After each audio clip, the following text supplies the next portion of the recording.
If I tell you things the way it don't happen within this short period. People there where I can meet up them where they since last week, they never get message. My visa take less than 2 days. I submit my document by 1 p.m. I think 1 p.m. on Monday. Then I received email yesterday, 12:28. Say my account, my passport don't be ready.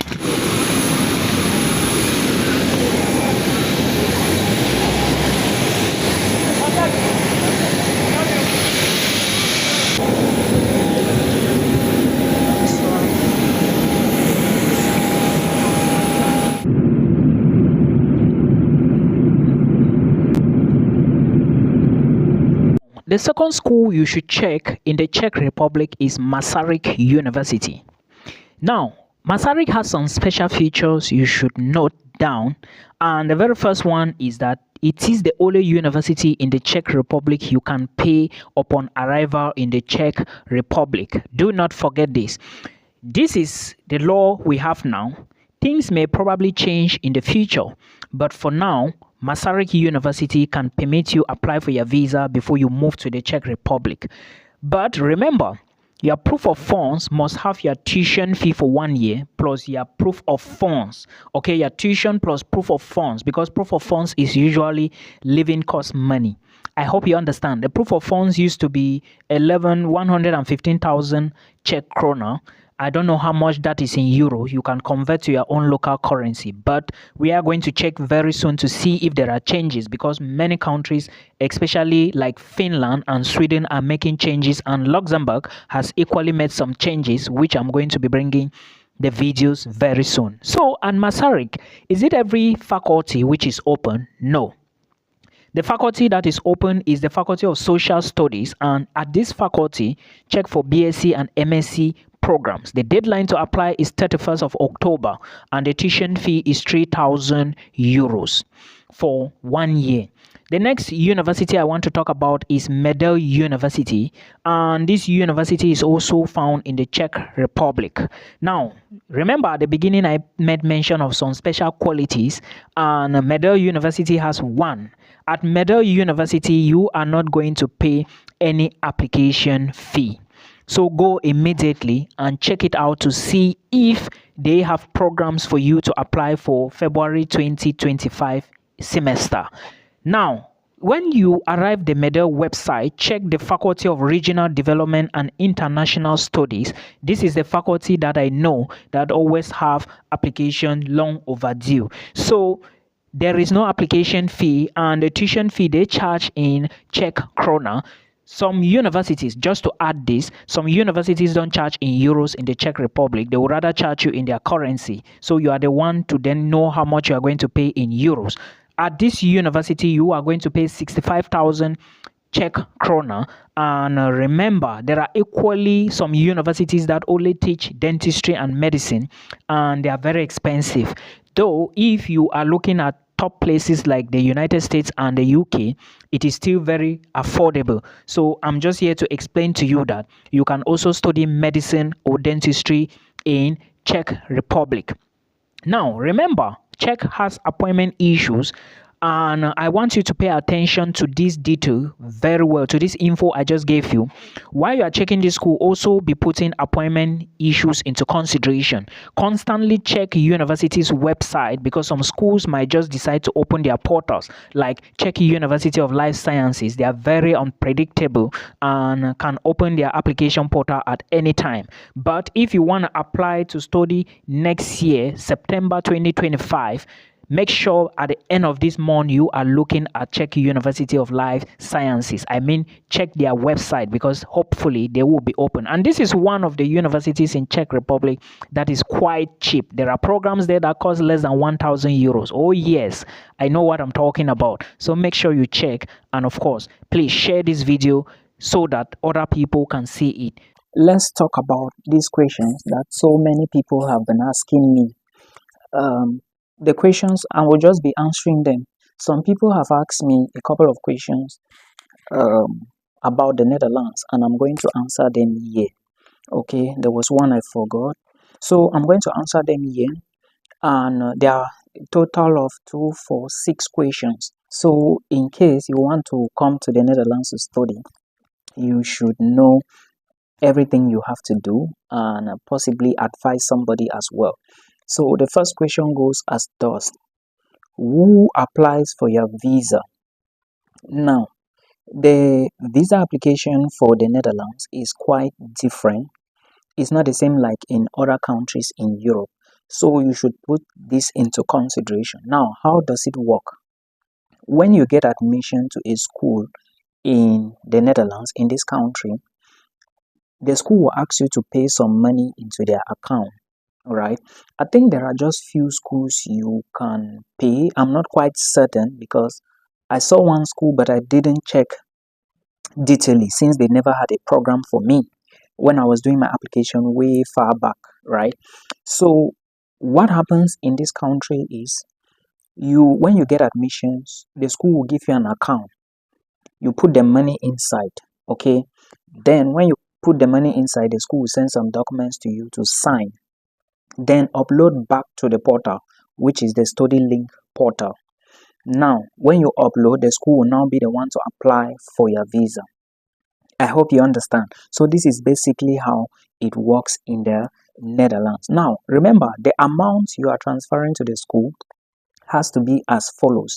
Your tuition fee for 1 year, if you are coming for September, and your tuition fee for half a year, if you are coming for February intake. 2, your visa application fee. It is usually around 228 euros, except that things are going to change next year. 3, your insurance fee. For my university, they said my insurance fee was 700 euros. I do not know if it's the same in every other city like maybe Amsterdam and Rotterdam. Okay, but my university said my insurance is 700 euros, which I paid. Then the next fee you have to pay is, I talked about visa application fee. Did I mention that? No. So the next is visa application fee, which you also need to add to that money. I hope you understand. Visa application fee is 228 euros. For the Dutch embassy is 228 euros. Now you are giving that money all inclusive, right, to your university. Then they will now pay to the Dutch government. I hope you understand. Now, what happens when you are going for visa application is that there is a form called MVV form. When you print that form and take it to the embassy, upon filling, like filling before you submit it, there is a place on the form they will ask you, are you the one paying your visa fee or your university?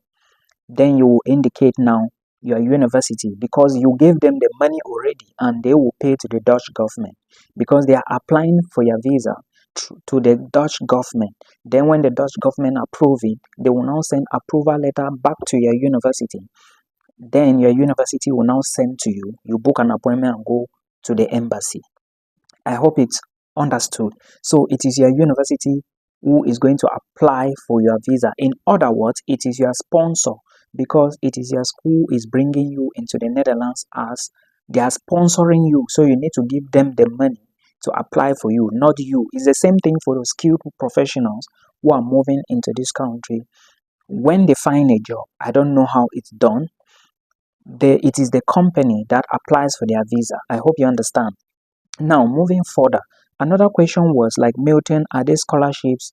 I want to study PhD. Is it free? Yes, there are scholarships like the Orange Scholarship, the KML Scholarship. I think something like that. If you check the university's website and go to the scholarship section, you are going to find all these details I'm giving to you now.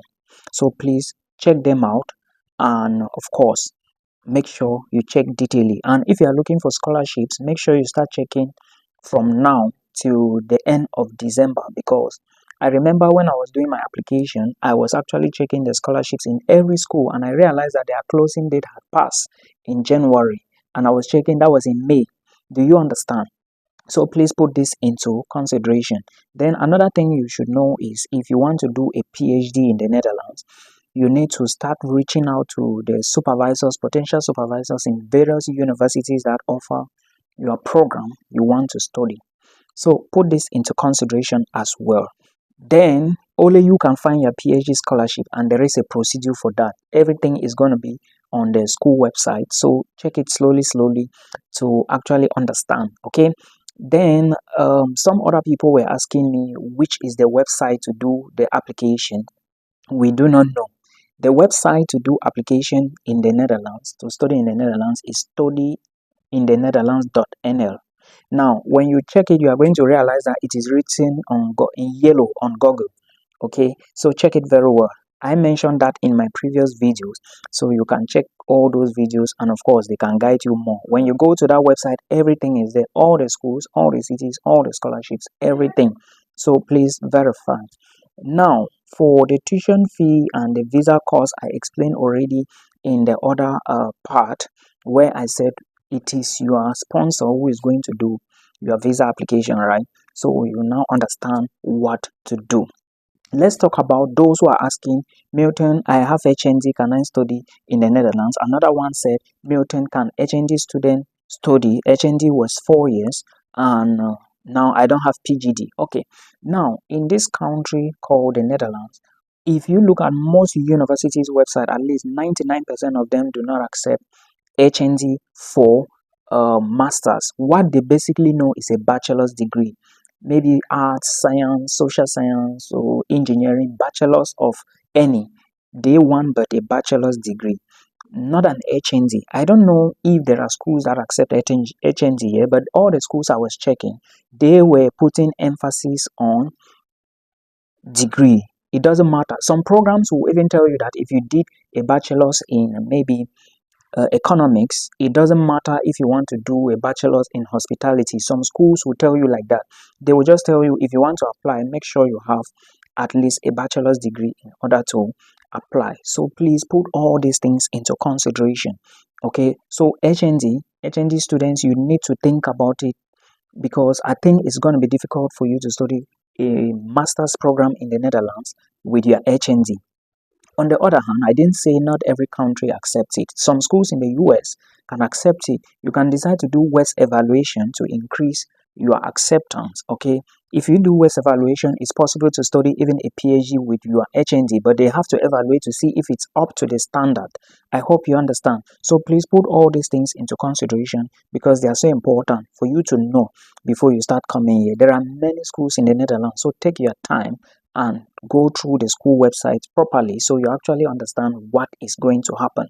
Now, to those who are asking if they can work in the Netherlands, yes, there is part-time jobs here. Students can work 16 hours a week, okay, and they will be able to pay you from 12.5, 13, 14, 15, even 16 euros per hour. It depends on the job type, but the government know of 12.98 cents. I can't remember, because here they pay according to age. Those who are below 19, they have their pay less. Then those who are above 19, they have a higher pay per hour. Okay, so that is something you should put into consideration. Then, to those who are equally asking if they can stay back, yes, there is a stay back visa. After you finish your program, you will apply for it. They call it orientation year visa. Canada called theirs post-graduation work permit, but in the Netherlands they call it orientation year visa. If you want to read more about this, go to the Dutch immigration website. They call it IND. That is where you are going to see all these details, and make sure you go slowly to actually understand the concepts and everything that you need to put into consideration. Now, my last advice goes to those who are struggling financially and who want to apply to study abroad. If you lack financial assistance, like you don't have the money but you want to study abroad, you need to make sure you have people who can recommend you. Then you apply for scholarships. I hope you understand. Then on the side of the scholarship, understand that scholarship is not given to those who had first class with maybe their transcript, right? Scholarship is given to people who are motivated, who are ready to work, because somebody can score a first class whereas the person didn't study in school. Is very possible, and I've seen scenarios like that, right? So please put all these things, and remember, winning a scholarship is a whole lot of work. There are so many things involved: CV, motivation letter, statement, cover letters, and everything. So put these things into consideration. This is for those who are asking questions about moving to the Netherlands. In case you have a question, please drop it down in the comment section. Do not feel reluctant. If I see, I will respond. I'm so busy, but I will always come back. Now, if it's very urgent, book a call. Where do you book the call? From the video description box below. When you book, don't worry, I'm going to see it and I will revert back to you. I hope you enjoyed this. Please do not forget to share the video and also subscribe to the channel. Till we meet again in another one. Bye.